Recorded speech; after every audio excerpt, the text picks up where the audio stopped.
Sir ಈಗ ಈ ತರ ಕಂಟೆಂಟ್ ಸಿನಿಮಾನ ಜನರಿಗೆ ತಲುಪಿಸೋದು ಮೇನ್ ಉದ್ದೇಶ ಡೈರೆಕ್ಟ್ OTT ಕೂಡ ನಮ್ಗೆ ಇವತ್ತು ಅಂತ ಲಕ್ಸುರಿ ಇಲ್ಲ ಇವತ್ತು ಕನ್ನಡ ಇಂಡಸ್ಟ್ರಿಗೆ.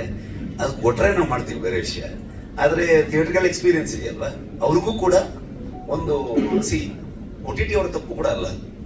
ಅವರಿಗೆ ಸಬ್ಸ್ಕ್ರೈಬರ್ಸ್ ಎಲ್ಲಿದ್ದಾರೆ, ಎಷ್ಟು ಜನ ಅವ್ರ ಸಿನಿಮಾ ನೋಡ್ತಾರೆ, ಅವರು ಪಬ್ಲಿಸಿಟಿಗೆ ಒಂದ್ಸಲಕ್ಕೆ ಅವ್ರು ಖರ್ಚು ಮಾಡಿದ್ರೆ ಅವ್ರು ಸಣ್ಣ ರೀತಿಯಲ್ಲಿ ಮಾಡೋಕ್ಕಾಗಲ್ಲ.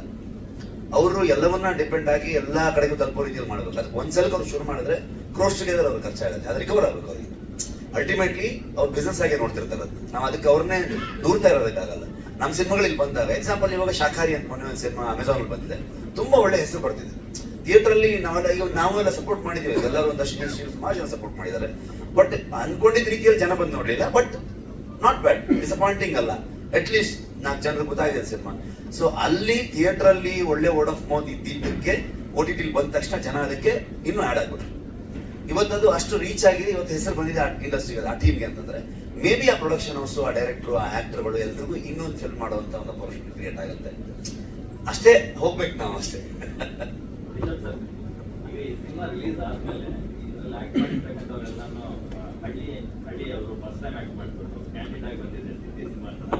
ಆಫ್ಟರ್ ಸಿನಿಮಾ ರಿಲೀಸ್ ಅವರ ಮನಸ್ಥಿತಿ ಪರಿಸ್ಥಿತಿಗೆ ಎರಡೂ ಬದಲಾಗ್ಬೋದು, ಅಥವಾ ಪರಿಸ್ಥಿತಿ ಹಾಗೆ ಇರ್ಬೋದು, ಮನಸ್ಥಿತಿ ಅಂತೂ ಖಂಡಿತ ಬದಲಾಗಿ ಆಗುತ್ತೆ. ಈಗ ಸಿಟಿ ಸಿನಿಮಾ ಆದ್ಮೇಲೆ ಕೂಡ ಅವರು ನಮ್ಗೇನೋ ಒಂದು ಸ್ಟಾರ್ಡಮ್ ಸಿಕ್ತು ಅದು ಇದು ಅನ್ನೋ ಒಂದು ಇದರಲ್ಲಿ ಇರ್ತಾರೆ. ಅದೇನಾಗುತ್ತೆ ಅಂದ್ರೆ ಲಕ್ಷ್ಮಿ ಆಕ್ಚುಲಿ ಇವ್ರಿಗಿಂತ ಅಥವಾ ತಿಥಿ ಸಿನಿಮಾದ ನಟರುಗಳಿಗಿಂತ ಇಂಡಸ್ಟ್ರಿಯಲ್ಲಿ ಇದ್ದಂಥವ್ರು ಕೆಲವೊಂದಷ್ಟು ಫಿಲ್ಮ್ ಮೇಕರ್ಸ್ಗಳು, ಕೆಲವು ಪ್ರೊಡ್ಯೂಸರ್ಸ್ಗಳು ಅವ್ರನ್ನ ಎಕ್ಸ್ಪ್ಲಾಯ್ಟ್ ಮಾಡೋದು. ಅವ್ರು ಹಳ್ಳಿ ಜನರು, ಅವ್ರು ದುಡಿಬೇಕಷ್ಟೇ. ಈಗ ನಾವು ಬೇರೆ ಬೇರೆಯವ್ರು ಬಂದು ಆಕ್ಟ್ ಮಾಡ್ತಾರೆ. ಈಗ ಶಿವಮೊಗ್ಗ ಆಗ್ಬೋದು ಅಥವಾ ಇವ್ ಯಾರೇ ಬಂದು ಮಾಡಿದ್ರು ಕೂಡ ಅವ್ರದ್ದು ದಿನನಿತ್ಯ ಜೀವನ ಹೋಗ್ಬೇಕಲ್ಲ. ಅವರು ಮನೆಯಲ್ಲಿ ಕೃಷಿ ಮಾಡ್ಕೊಂಡ ಅಥವಾ ಬೇರೆ ಕಡೆಗೆ ಕೂಲಿ ಮಾಡ್ಕೊಂಡ ಈ ತರದ್ದು ಮಾಡ್ಕೊಂಡಿರೋನಿಗೆ ಅವ್ನ ದಿನದ ಸಂಬಳ ತುಂಬಾ ಇಂಪಾರ್ಟೆಂಟ್. ಅವನಿಗೆ ಅವನು ವಾರ ಆದ್ರೆ ಅವ್ನ ಸಂಬಳ ಇಂಪಾರ್ಟೆಂಟ್ ಆಗುತ್ತೆ.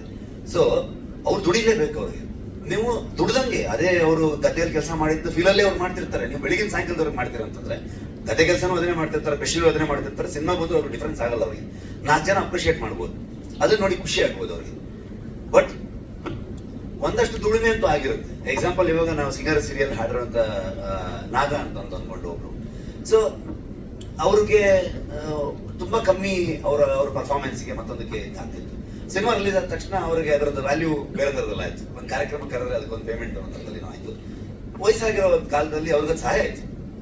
ನಾನು ಹೇಳ್ತಿರೋದು ಅದನ್ನ ತಪ್ಪಾಗೂ ವರ್ಕ್ ಆಗ್ಬೋದು, ಸರಿಯಾಗಿ ವರ್ಕ್ ಆಗ್ಬೋದು, ಎಕ್ಸ್ಪ್ಲಾಯ್ಟ್ ಆಗ್ಬೋದು. ಅದು ಯಾರ ಕೈಯಲ್ಲೂ ಇಲ್ಲ. ಬಂದು ಇದೇ ತರದಲ್ಲಿ ಒಂದು ಒಳ್ಳೆ ಅಪರ್ಚುನಿಟಿ ಅಂತ ಅನ್ಕೊಂಡು ಹೋಗಿ ಮಾಡಬಹುದು, ಅದು ತಪ್ಪಾಗ್ಲಬಹುದು. ಯಾರು ಡಿಸೈಡ್ ಮಾಡೋದು ಹೇಳಕ್ಕಾಗಲ್ವಲ್ಲ, ಅದು ಸಿಚುವೇಶನ್ ಅದಷ್ಟೇ.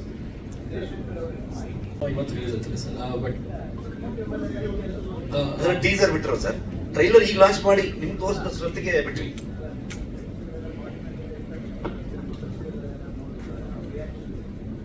ಇಲ್ಲ ಅವ್ರು ನನಗೆ ಸಪೋರ್ಟಿವ್ ಆಗಿದ್ದಾರೆ. ಅವ್ರ ಟೀಸರ್ ಏನಾದ್ರು ಬಂದ್ರೆ ಅವರು ಶೇರ್ ಮಾಡೋದು ಆ ಥರ ಸಪೋರ್ಟ್ ಮಾಡ್ತಾರೆ. ಬಟ್ ಎಷ್ಟೊಂದು ಸತಿ ನಾನು ಈಗಲೂ ಐ ಟಿ ವರ್ಕ್ ಮಾಡ್ತೀನಿ. IT ಕೆಲಸ ಡಿಲೇ ಆದಾಗ ಮ್ಯಾನೇಜರ್ ಬೈತಾರೆ, ಸಿನಿಮಾ ಕೆಲಸ ಡಿಲೇ ಆದಾಗ ಕೆಲವು ಸತಿ ಸರ್ ಕೇಳಿ ವಹಿಸ್ಕೊಂಡ್ರೆ ಆಬ್ವಿಯಸ್ ಅಲ್ವಾ ಸರ್? ಅಂದ್ರೆ ನಿಮ್ಗೆ ಆಸ್ ಎ ಪ್ರೊಡ್ಯೂಸರ್ ನೀವೇನು ಪಾರ್ಟ್ ಟೈಮ್ ಫಿಲ್ಮ್ ಮೇಕರ್ ಅಂತ ಹಾಕೊಂಡಿರ್ತೀವಿ. ಅಂದ್ರೆ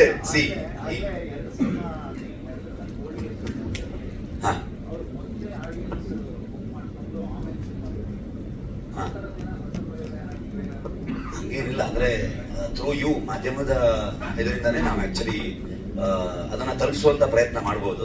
ವೆರಿ ಲಿಮಿಟೆಡ್ ಆದ್ರೆ ಮಾಡ್ಬೋದು ಸರ್. ಅಂದ್ರೆ ನಾವು 1 ಶೋ 2 ಶೋ ಅಂದ್ರೆ ನೀವು ಒಂದು 300 ಜನ 400 ಜನ, ಅದಕ್ಕಿಂತ ಮೇಲೆ ಅಂತಂದ್ರೆ ಆಮೇಲೆ ಮತ್ತೊಮ್ಮೆ ನಾವು ಹೀಗೆ ಶಿವಮಂದಿರ ಮಲ್ಟಿ ಲೆವೆಲ್ ಮಾರ್ಕೆಟಿಂಗ್ ಮಾಡ್ಕೊಂಡು ಹೋಗ್ಬೇಕಾಗುತ್ತೆ.